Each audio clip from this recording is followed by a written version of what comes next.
Greetings, fellow action figure connoisseurs, and welcome to another episode of Digital Caveman Presents. I, as always, am your host, the Digital Caveman, and today I will be presenting you with Star Wars, the Black Series, Rebels, Seventh Sister Inquisitor. Let's get into it!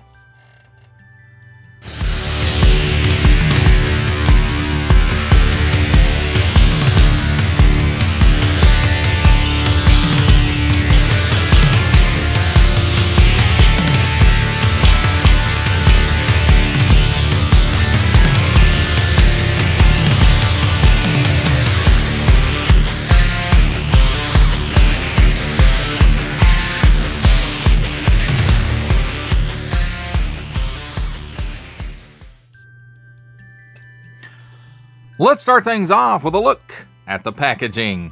And here on the top, we've got the peg hook hooky thing. A couple of pieces of tape, nothing else.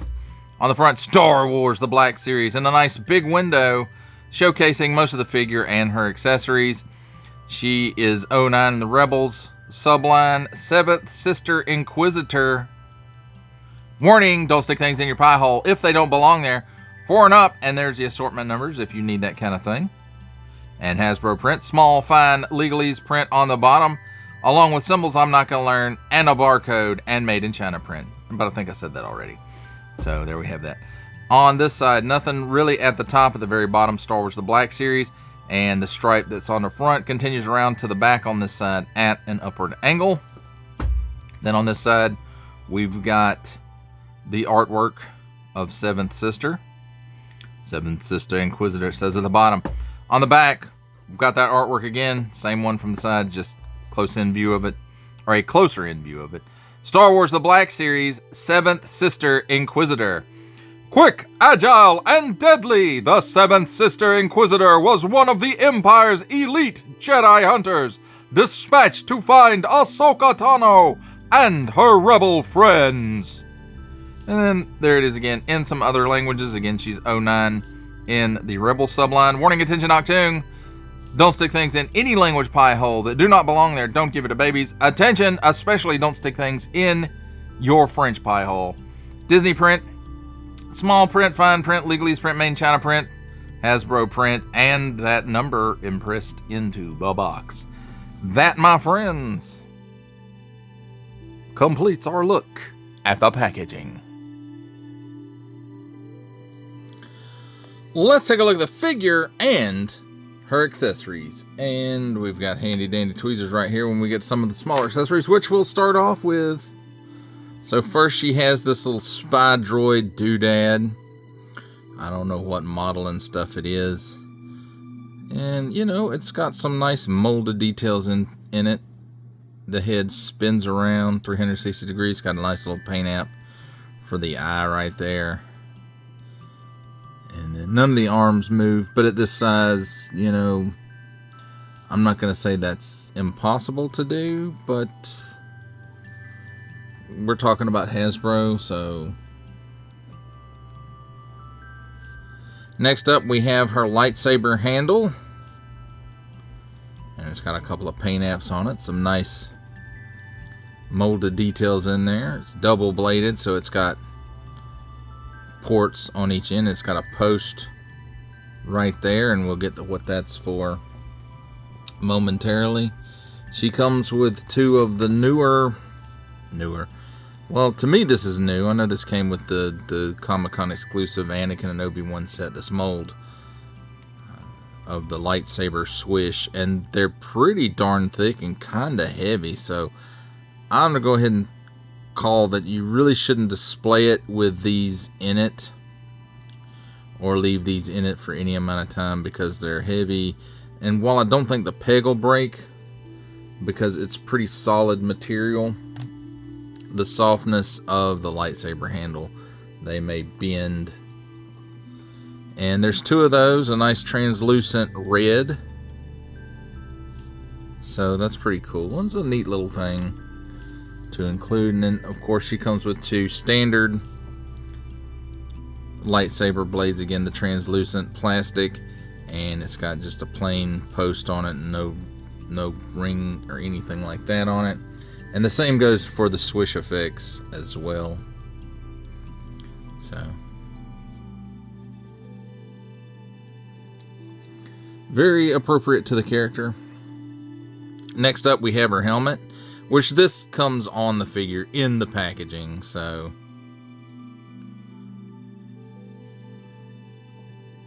and you know, I mean, it looks like her helmet's got a couple little paint apps there on it.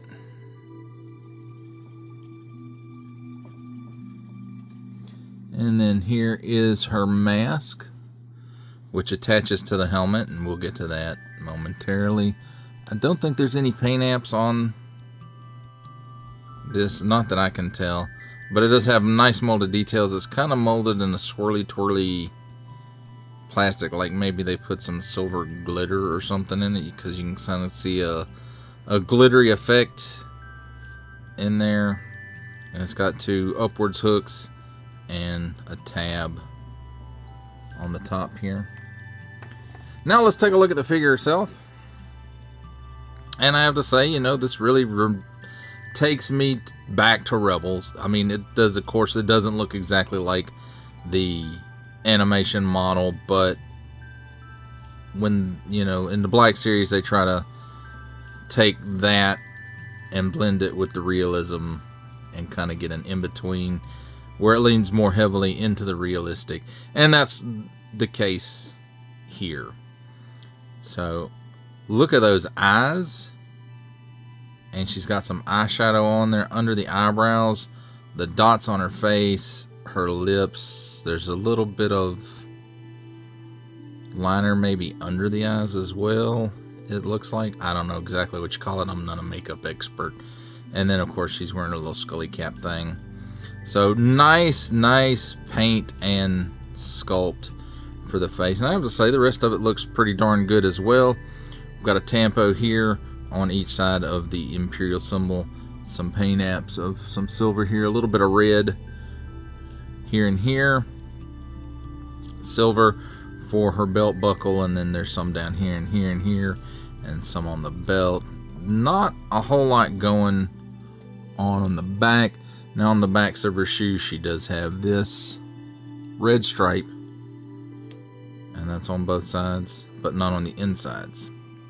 And then she's got this red stripe on the outside of her leg, almost like a Corellian blood stripe, only it's not. It's a solid stripe. It's not sectioned. Now this piece back here, it looks like the head of the droid should fit in here, but I could not get it to remove from the body without feeling like I was going to break it. So maybe the head sticks here, maybe the body sticks here. I'm not sure. I don't remember which way that it pulls itself out. And or maybe I'm just missing something altogether, or maybe it just was an idea that they wanted to do when they designed the figure and then just did not get it done on the droid. So with all that out of the way, let's take a look at her articulation. She looks up that high, and it looks rather odd because it looks like a dumbbell here at the bottom of the neck, and then a dumbbell at the head as well. And when you move it up that high, it looks kind of funky, but she can look up that high. Low, it doesn't. Looking down, it doesn't seem to do that much. She can look down that far.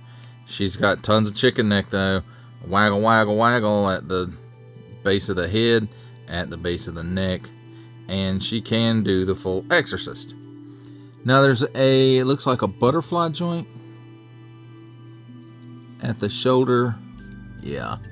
And there I go bumping the camera because it's the Digital Caveman Presents review. So it goes back that far. It goes forward that far. It will rotate 360 degrees. It does stick out slightly less than 90 degrees. Single hinge and swivel at the elbow. Swivels around 360 degrees. And gives you a pretty good bit better than 90 degrees worth of bend there. The hands are on those, I like to call them the Indiana Jones Adventure Series ball joints, that type, and both sides are like that, so not hinged, so they'll go in and out, up and down, however you need them to go. Cut where the chest and the abdomen meet. Plenty of hula, 360 degrees worth of rotation.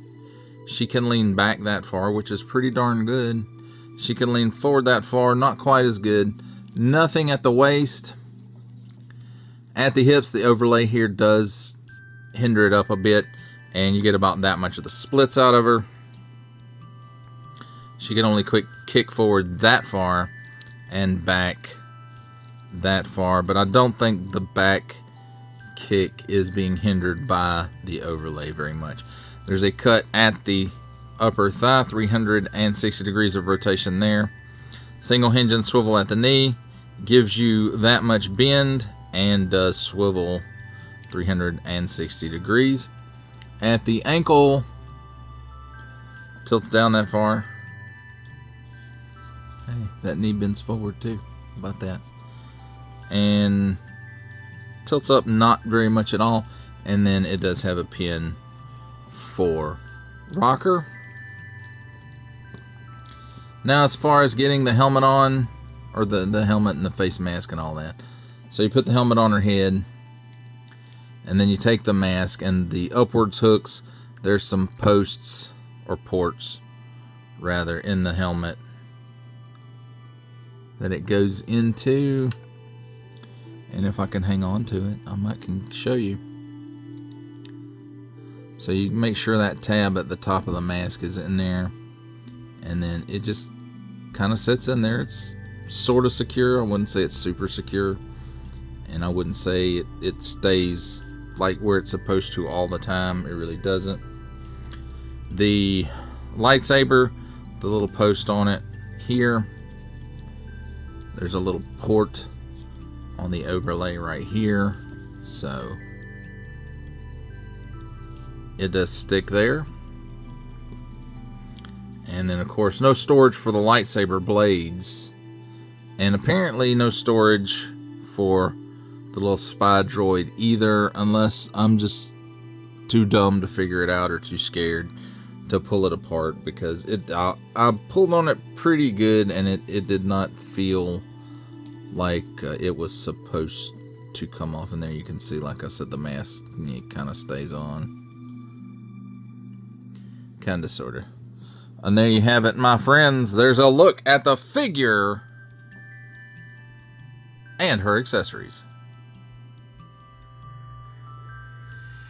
It's time for my favorite part of a review, comparisons. And here we have Star Wars The Black Series Rebels 7th Sister Inquisitor with Star Wars The Black Series The Empire Strikes Back Darth Vader, Star Wars The Black Series Obi-Wan Kenobi The Grand Inquisitor, and Star Wars The Black Series Obi-Wan Kenobi Fifth Brother.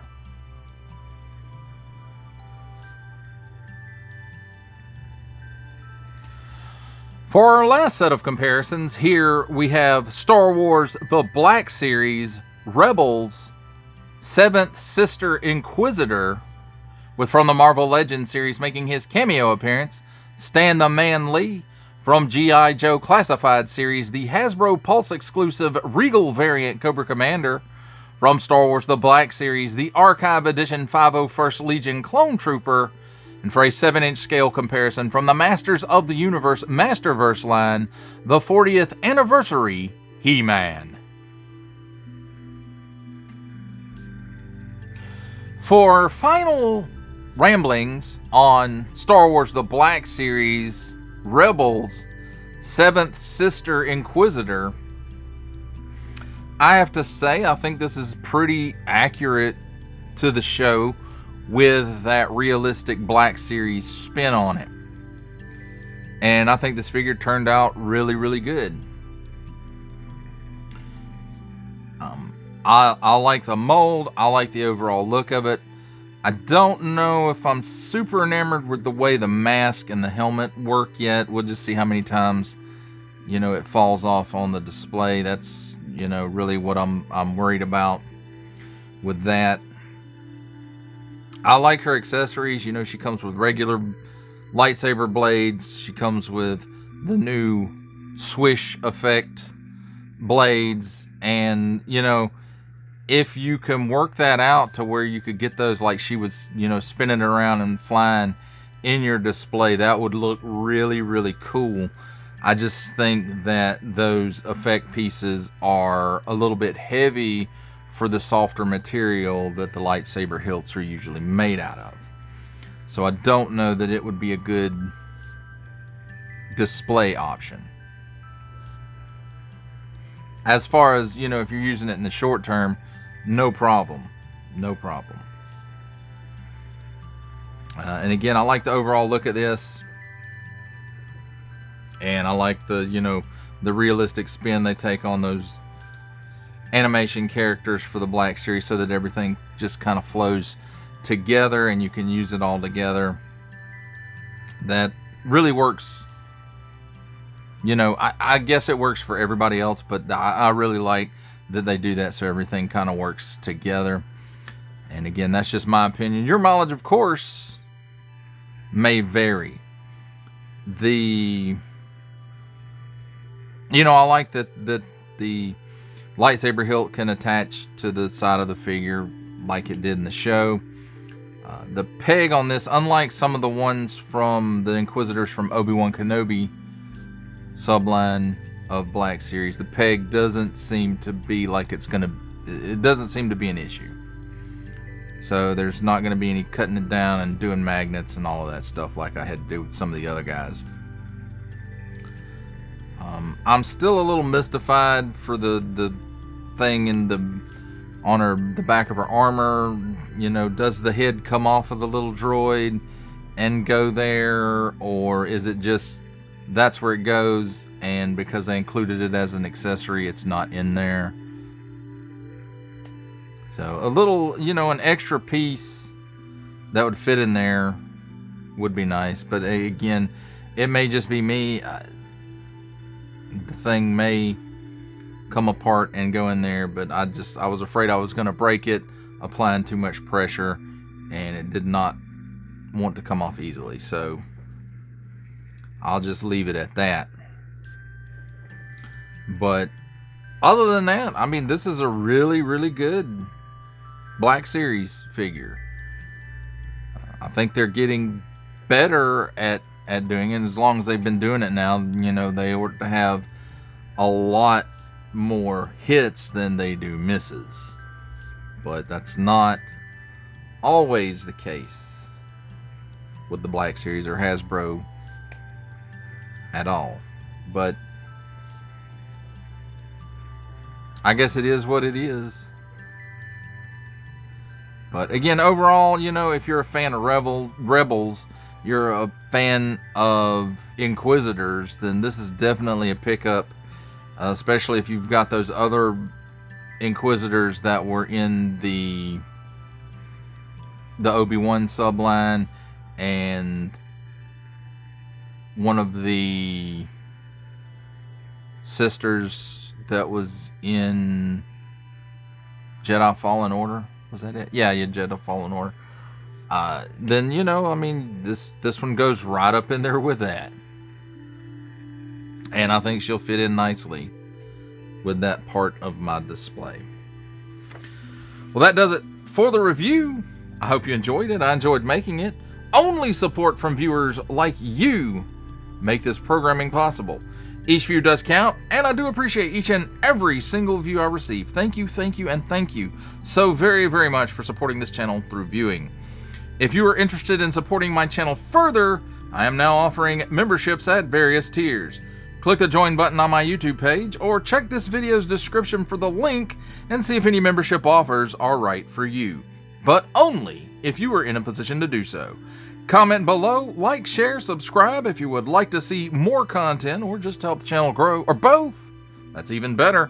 And don't forget to ding that bell so that in the future you will be notified as my new content becomes available. That's a wrap, folks. I'll see you next time.